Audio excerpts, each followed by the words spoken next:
the most important piece here is the chemistry between the founders, right? And when I met Varun first, I clicked the idea that this seems to be great.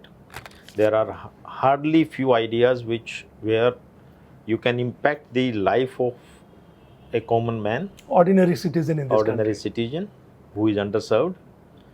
You can have a business which is profitable, and you can impact the society through green technology. Charge Up. Satish, Yes, what an interesting brand name, right?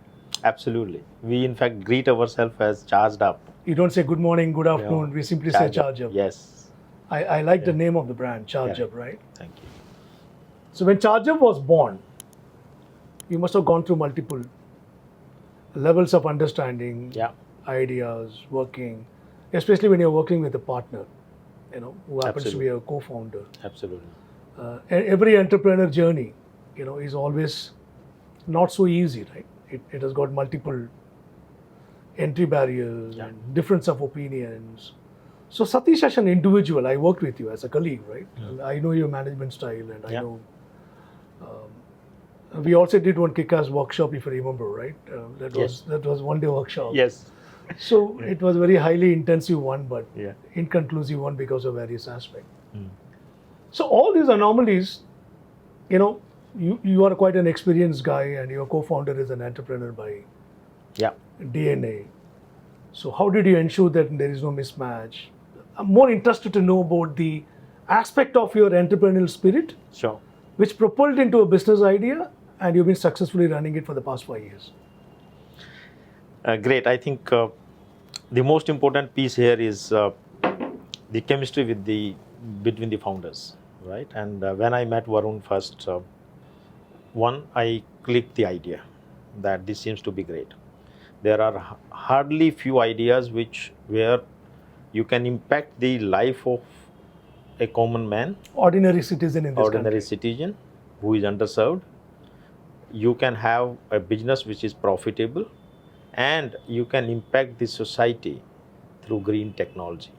So there's a ESG component, Absolutely. there is a citizen component, Correct. and you're also ensuring the employability and employment opportunity for this kind of a Absolutely. daily waging citizen is also getting enhanced using through technology.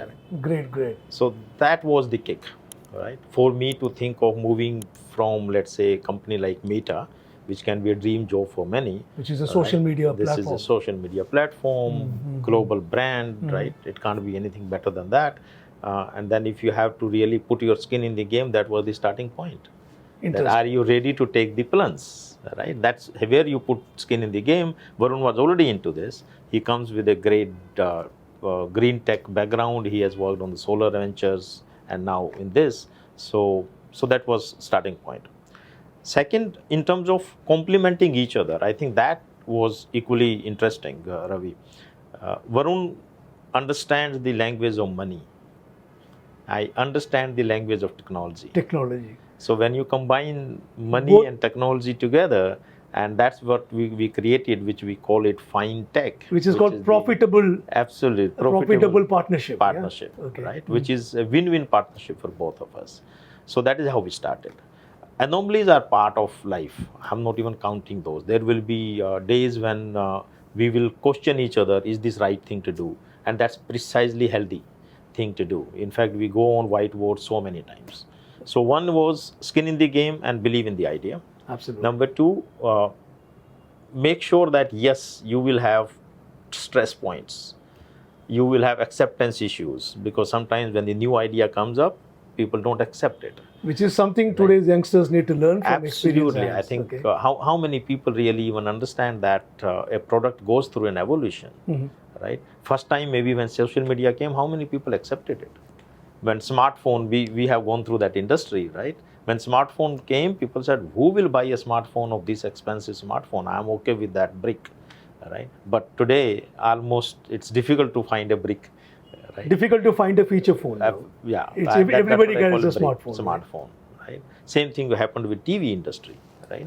Correct. When black and white was moved to colored and colored moved to LCD, it's difficult to find that old TV in the market anymore. Now it's LED, It's USD, an you LED, named and it. yeah, absolutely. The same thing here. So you have to be comfortable that initially there will be issues of acceptance of your product, but you have to continue to prove in the market that this product is for you. Yeah. You are now talking about the market connect. Yes. I'm saying internally, there are many startups today. Yeah. There's one statistic which says that 9 out of 10 startups in India don't survive beyond 3 years. So we are already 5 years down the line. Yeah, so 5 that years is the down the first tick line. in the mark. Yeah. Global statistics says Yeah. 6 out of 10 startups do not survive beyond 7 years. Okay. Now, our team has done a bit of a survey on this. Okay. Most of the time, a startup idea is co-owned by many founders together. At some point in time, they start falling apart from each other. As you rightly said, your co-founder understands the value of money. You understand the strength of technology. And you both combine together. If you decide to invest the money, use technology to ensure that the money doesn't go wasted. Yeah. Okay. And look at the kind of a sequence of events which you have adapted. One, you decided to solve a real world problem. Correct. Which is not very, very fancy. Okay. You are saying that I'm here to create employability for ordinary citizen. That's right. And he is ferrying around people in an e-rickshaw, which is a mode of conveyance for majority of the people in this country. Absolutely. Not everybody fancies themselves driving a 4-wheeler. Yes. Or a 2-wheeler for that matter. Absolutely. They use the public transport, they use auto rickshaws in Bombay, and they use e-rickshaws in Delhi. At the same time, you also thought about an innovative way to ensure that he sticks around with you. Why? Because you are enhancing his livelihood by helping him doing a predictive analysis of the heart of the e-rickshaw, which is the battery, the battery life, predictive analysis, proactive maintenance. At the same time, if he has to keep on buying the heart again and again for his vehicle, you also started giving him easy financial options. That's right. And you are given a bundle of options all put together to him. Hey, here I am the single window Correct. It's a services provider. Yeah, one-stop solution for him. It's For the him, point right? to go. Yeah. Absolutely. So this must have happened with lot of enhanced discussion, rounds and rounds of tables with you. So how did you mitigate those conflicts of interest? Because you only met through this idea, right? Yeah, absolutely. We met through these ideas. As I said, we have this ethos that it's a driver-first company. So whenever there is a conflict of ideas, bring the driver in the center of the decision. So the core of the business, you always brought it to the table. Correct. Is it going to make better earning for the driver? Then it's a good idea. Let's work on it. If it is going to make life better for the driver, good idea. Let's work on it. So you obviously the individual egos get nullified immediately. Automatically, because you are focused on something solving for him. And interesting part, Ravi, is that once you solve for the driver, you solve for the ecosystem, which is very, very interesting. Absolutely. Because now with the NBFCs, now the OEMs, they are joining hands with us that can we use your tech and you deploy it for us. Right? That's precisely what we wanted. This is, I call it flywheel effect. Okay, understood. Right? So that, that's interesting. Yes, there are days when you don't agree with each other, but that's completely fine.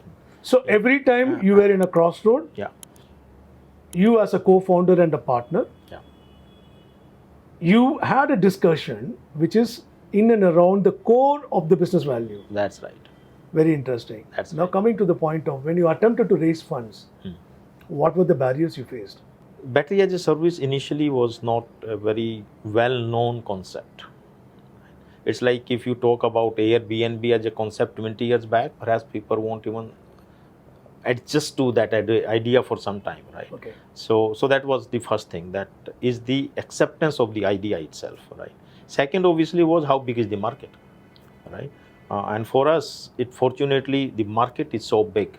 Today, just to throw some statistics, even as per Vahan data, e-rickshaws are 20 lakhs e-rickshaws in the country already working. 2 million. Yes. And over and above now, almost 500,000 every year is being added. And that is only north and northeast of the country. Think of it, this evolution is going to flow down to west and south. So the market is so big, and this is only e-rickshaw. Then you think of, we go to the lower market, which is two-wheelers, and then you go to the upper market, which is four-wheeler, autos and four-wheelers. So market is so big. So that was our next thing, which we need to sometimes relate it and narrate it to the investors. But the good part is majority of the investors have their thesis, and they were already sold on EV as a segment, which made life easier for us, at least in terms of EV segment. Are there any government regulation which you need to follow when you're dealing with EV? Yes, there are certain standards which you are supposed to comply. Like, would you explain that? They call it AIS 136, etc. So these are the standards which you need to comply to make sure that the battery is built to those standards in terms of the safety precautions, in terms of the manageability, and the handling of the battery. You don't manufacture the EV? We don't manufacture. You source it from the manufacturer? That's correct. We are OEM agnostic platform. And how do you ensure that the supplies which comes to you is meeting the standards? So we have our own qualification criteria, and any new supplier goes through almost 45 days of qualification and quality test. Interesting. Hold on to your thoughts, Satish. We'll come back to the next episode. Thank you for watching. Wait for the next episode. If I set up, let's say, some fancy call centers which only works on, let's say, sorry and thank you, that's not going to work in this segment. Absolutely. So you have to, that's my next one, where we have to create the local touch point for these people, which we call the neighborhood touch point, right? They should be able to go somewhere and say, hey, I have a problem, or I have a new need. And that's where we created the network of ecosystem of dealers and distributors who are just next to the driver. Going forward, can I then go back to the banks and insurance companies and say, hey, do you want to sell insurance to this guy? Wow. Via my platform. Wow. Because I know everything about him. Okay. Go further. Can they even sell education loan for his kids? Right? And then think of it, can we bring this guy out of the debt trap? And can we really bring him into the mainstream and create maybe another million taxpayer citizens of this country? So that is the full cycle.